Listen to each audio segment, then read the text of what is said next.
Hello, अस्सलाम वालेकुम। क्या हाल चाल है? उम्मीद है कि सब ठीक ठाक होंगे और बहुत ही मज़े में होंगे। आज मैंने कहा कोई थोड़े से बड़े से काम कर लिए जाएं। रमज़ान से पहले पहले एक दफ़ा सारी रमज़ान की तैयारी कर लें, जो डीप क्लीनिंग है वो ज़रा हो जाए। जो भी बड़े कपड़े थे, बेड शीट्स वगैरह, जो भी ब्लैंकेट्स थे वो लेने वाले ऊपर, जो इस्त्री स्टैंड के कवर, इस तरह की जो भी चीज़ें थी, मैंने कहा वो सारी एक दफ़ा वॉश हो जाएँ। साथ ही मैंने लगा ली थी मशीन, और साथ ही मैंने कहा रूम की भी डीप क्लीनिंग हो जाए, क्योंकि बेड शीट्स वगैरह चेंज करनी थी, कॉट की, बेड की, सोफ़े के कवर, सब कुछ चेंज करना था। तो मैंने कहा एक दफ़ा सारी जो वॉल्स वगैरह हैं वो साफ़ हो जाएँ, जाले वगैरह उतर जाएँ। रमज़ान से पहले बंदा इस तरह के काम कर लेना तो पूरा माह बंदा तंग नहीं होता, और इबादत के लिए भी बंदे को टाइम मिल जाता है। क्योंकि रमज़ान एक ऐसा मंथ है जिसमें बेहतर है कि ज़्यादा से ज़्यादा जो टाइम है वो बाकी कामों की बजाय इबादत को दिया जाए, क्योंकि बाकी जो काम है वो तो हर महीने चलते रहते हैं। इबादत हर महीने करनी चाहिए, लेकिन रमज़ान एक ऐसा ख़ास महीना है जिसमें इस इबादत का, इस चीज़ का मज़ा ही अलग होता है। इस वजह से यही ट्राई है कि ज़्यादा से ज़्यादा काम जो है वो रमज़ान से पहले पहले निपटा लिए जाएँ, ताकि रमज़ान में फिर सुकून के साथ ना बंदा इबादत करे। ये मैंने सारी वॉल्स वगैरह साफ़ कर ली, जाले उतार लिए। साथ साथ मैंने अपनी मासी को लगाया हुआ था, तो साथ साथ मैं खुद कर रही थी। काम बंदा जब तक अपने हाथ से ना करे तब तक वो सुकून नहीं मिलता, और ना ही कोई दूसरा बंदा उस तरह से काम करता है जिस तरह मुझे लगता है कि बंदे ने खुद करना होता है ना, वो वैसे बंदा कोई और कर भी नहीं सकता। इसलिए मैं साथ साथ ये सारे काम खुद कर रही थी, और साथ साथ फिर झाड़ू वगैरह था वो मासी लगा रही थी। ये सारी वॉल्स वगैरह मैंने साफ़ करनी है इसके साथ।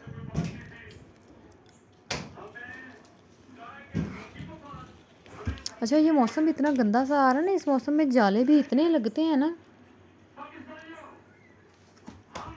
कि इधर एक दिन होता है जाले बंदा उतारता है, अगले 2-3 दिन बाद वो दोबारा से जाले बनने शुरू हो जाते हैं।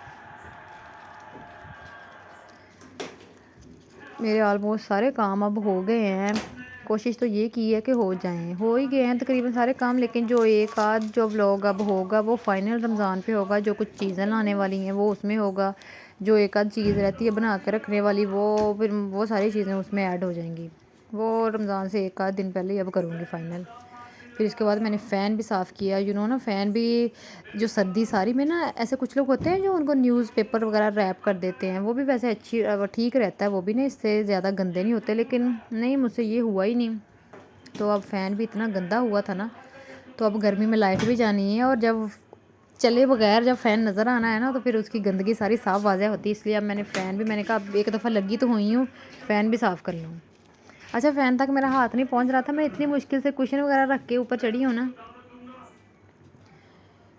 ये जो भी मेरे आर्टिफिशियल ये थे ना प्लांट्स वगैरह, सभी को फिर मैंने वॉश किया। डेली जितना मर्ज़ी साफ़ करते रहो, लेकिन फिर भी ना ये डीप क्लीनिंग जो है ना ये बहुत ज़रूरी है, रमज़ान हो ना हो। ये मैंने मासी को सारा झाड़ के दे दिया था, तो अब मासी जो थी वो झाड़ू लगा रही थी। अच्छा, वैसे मासी भी डेली झाड़ू लगाती हैं, और ये काम वालियाँ ऐसी होती हैं ना, जितना मर्ज़ी काम करती रहें, लेकिन इन्होंने ना ये जो गंद है ना इन्होंने कहीं ना कहीं छोड़ ही देना होता है।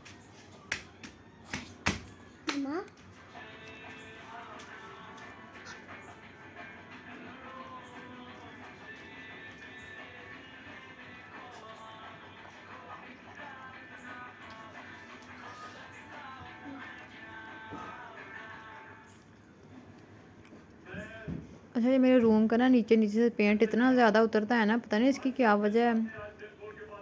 मैं बच्चों से भी इतनी केयर करती हूँ कि बच्चे भी ना छेड़ें, लेकिन फिर भी ना ये नीचे से पेंट इतना ज़्यादा उतरता है।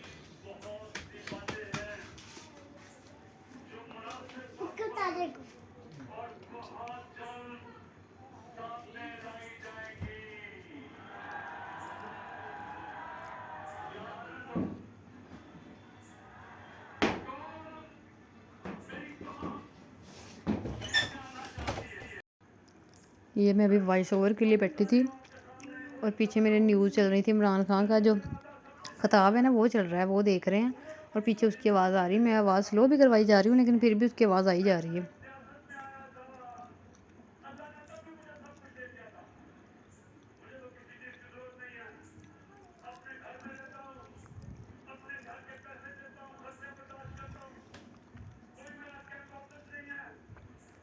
आज मैंने फिर खुद पास खड़े होकर सारा गंद निकलवाया, नीचे से सोफ़ा हटा के, ड्रा हटा के, बच्चों का कोट हटा के, सारा फिर मैंने नीचे से गंद निकलवाया है।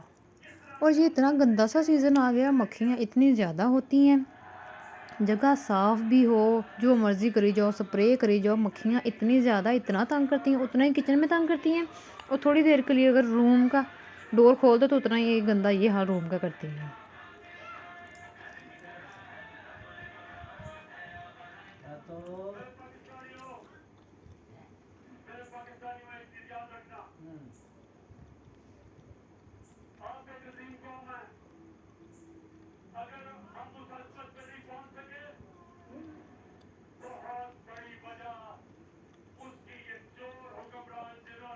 वैसे क्या ख्याल है सबका कि क्या होगा? इमरान खान अपने खिताब में कही जा रहा है, कल मरीम नवाज़ का जो था वो उसमें इमरान खान को कही जा रही है। क्या लगता है सबको क्या होगा? अभी किसकी हुकूमत आएगी? अभी तक वैसे जो देखने में आया है कि ना उनकी हुकूमत में कुछ हुआ है, ना इस हुकूमत में कुछ हुआ है। अगर हुआ है तो सिर्फ महंगाई बढ़ी है और कुछ नहीं हुआ। अब देखते हैं कि नेक्स्ट क्या होगा। अच्छा, उसके बाद जब सफाई हो गई तो फिर मैंने बेडशीट्स वगैरह चेंज करनी थी, वो मैंने साथ साथ फिर बिछानी शुरू कर दी हैं। जो मैंने उतारी थी सुबह वो वॉश हो रही थी साथ साथ।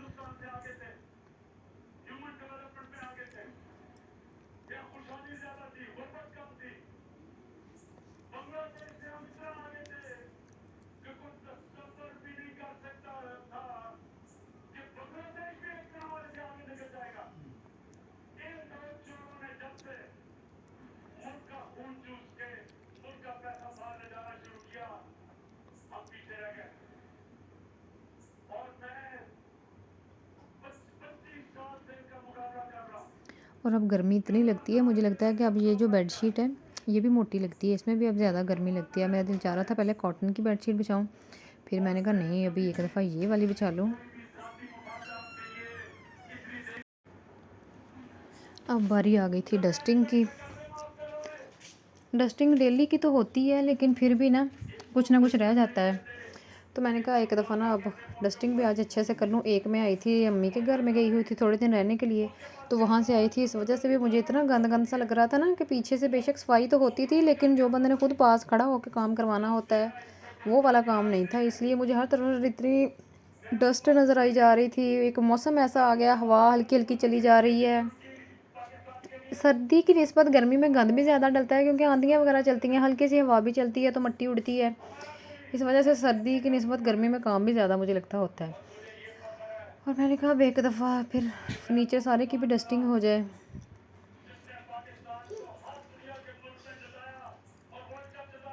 अच्छा, और इस तरह का फर्नीचर जो है ना वो भी साफ़ करना एक इतना मुश्किल काम है ना। जब बंदे ने बनाना होता है तो बंदे को लगता है कि इससे अच्छा कोई नहीं है, मैंने यही लेना है, मुझे यही चाहिए। अच्छा लगता है, वैसे भी पड़ा हुआ भी अच्छा लगता है, लेकिन इसको साफ़ करना इतना कोई मुश्किल है। मैं ब्रश पे कभी ऑयल लगा लगा के अंदर घुसाती हूँ, कभी कपड़े पे ऑयल लगा लगा के, लेकिन बस ये ना एक हद तक ही साफ़ होता है। जो मिट्टी अंदर चली जाती है ना वो नहीं निकलती, जो मर्ज़ी कर लो। मैं कभी तो मैं जूतों वाला ब्रश लेती हूँ, कभी वो मैं हेयर कलर वाला ब्रश, कभी फर्नीचर वाला ब्रश लेती हूँ, लेकिन वो प्रॉपर जो सफाई है ना वो वाली नहीं होती। मैं सबको ये मशवरा दूँगी कि जिसने भी किसी ने न्यू बेड लेना हो, न्यू बनवाना हो, वो बिल्कुल सिंपल सा बनाए। अभी तो दोपहर का टाइम हो गया था और आहिर अमल जो थे ये गए थे सो। मैंने लाइट्स वगैरह ऑफ़ कर दी थी कि अब ये ज़रा रिलैक्स होकर 2-3 घंटे दोपहर में सो लेते हैं। तो मेरे पास भी टाइम होता है कि मैं भी कुछ ना कुछ कर लेती हूँ। इसी दौरान मैंने कुछ कपड़े वगैरह रखने थे, निकालने थे, गर्मियों के प्रेस करने थे, वो मैंने काम कर लिया था। उसके बाद अब बारी आ जानी है फिर किचन में। ये फिर शाम का टाइम था, मैं यहाँ पे बनाने लगी थी अपने लिए चाय, क्योंकि सुबह से काम कर कर के ना अब मेरी बस हो गई थी। तो मैंने कहा अब पी ली जाए चाय, इसके बाद ही फिर कुकिंग की बारी आएगी। वैसे अब कोई काम नहीं कर होना जब तक चाय ना पी ली। ये भी एक एडिक्शन ही है ना वैसे बंदे को, जो बंदे को लग जाती है वो बंदा चाय के बगैर रह नहीं सकता। मेरा भी यही हाल है कि चाय लाजमी चाहिए होती है, दिन में एक टाइम तो चाय चाहिए ही होती है ना लाजमी।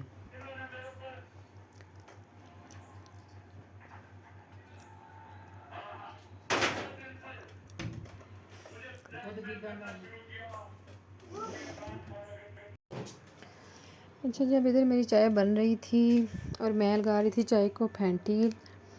वैसे इसी तरह की चाय पी होती है ना, जो लोग वो एक दफ़ा बॉयल आने वाली चाय पीते हैं, पता नहीं वो लोग कैसे पीते हैं। मुझे तो पहली बात है किसी के हाथ की चाय पी नहीं जाती। मैं कहीं भी जाऊँ तो मैं उनसे कह देती हूँ कि चाय जो है ना अपनी वो मैं खुद ही बना के पी लेती हूँ अगर मुझे पीनी हो तो।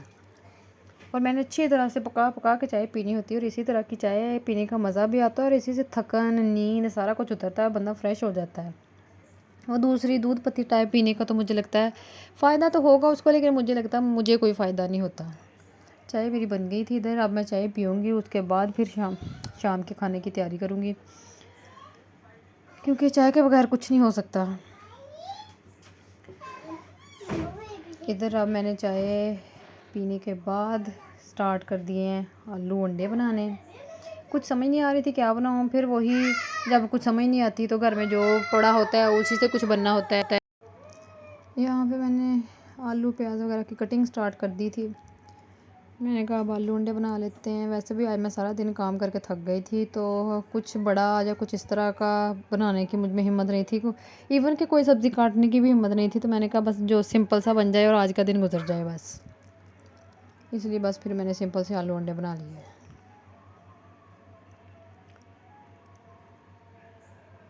मक्खियाँ देखिए किचन में भी कितना तंग कर रही हैं। अगर किसी के पास कोई टिप हो ना जिससे कि उसने वो आजमाई हुई हो और उससे वाकई मक्खियाँ चली गई हैं, तो काइंडली मुझसे शेयर करें, क्योंकि मुझे आजकल मक्खियों ने इतना तंग किया हुआ है।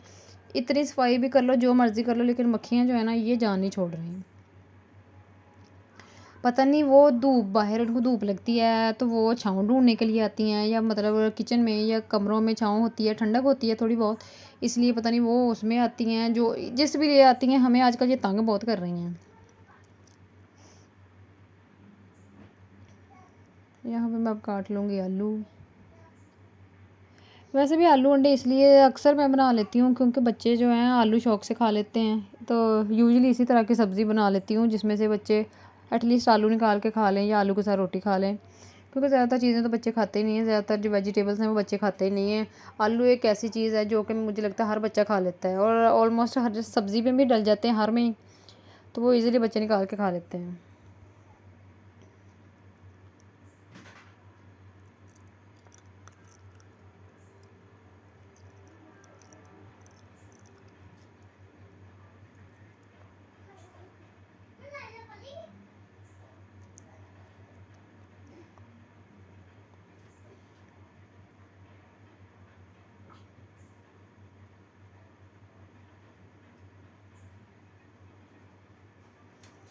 या मैं इसके अंदर सारे स्पाइसेस डालूँगी,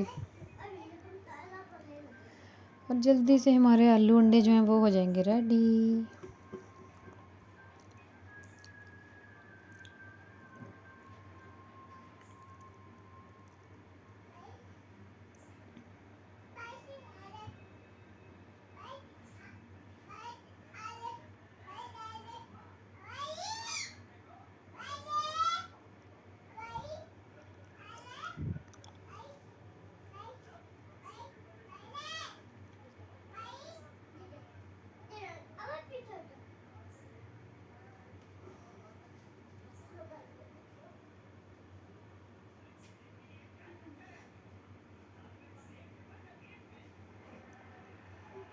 आप लोग सोच रहे होंगे कि मैंने आलू ज़्यादा डाले हैं, क्योंकि आलू ही तो बच्चों ने खाने होते हैं, तो इसी वजह से बच्चों के लिए स्पेशली बनती है हर चीज़, तो इसलिए फिर मैंने आलू भी ज़्यादा डाले हैं कि बच्चे चलो खुश होकर खा लें जो भी उन्होंने खाना है।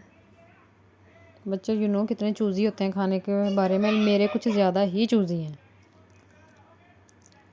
यहाँ पे हमारे आलू अंडे ऑलमोस्ट बन गए थे।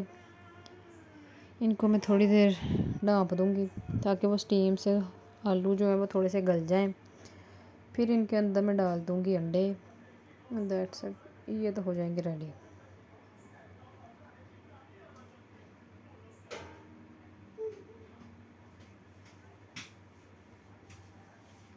साथ आज मैंने एक और काम करना है, वो था मैंने बच्चों के लिए सूजी को फ्राई करके रखना होता है।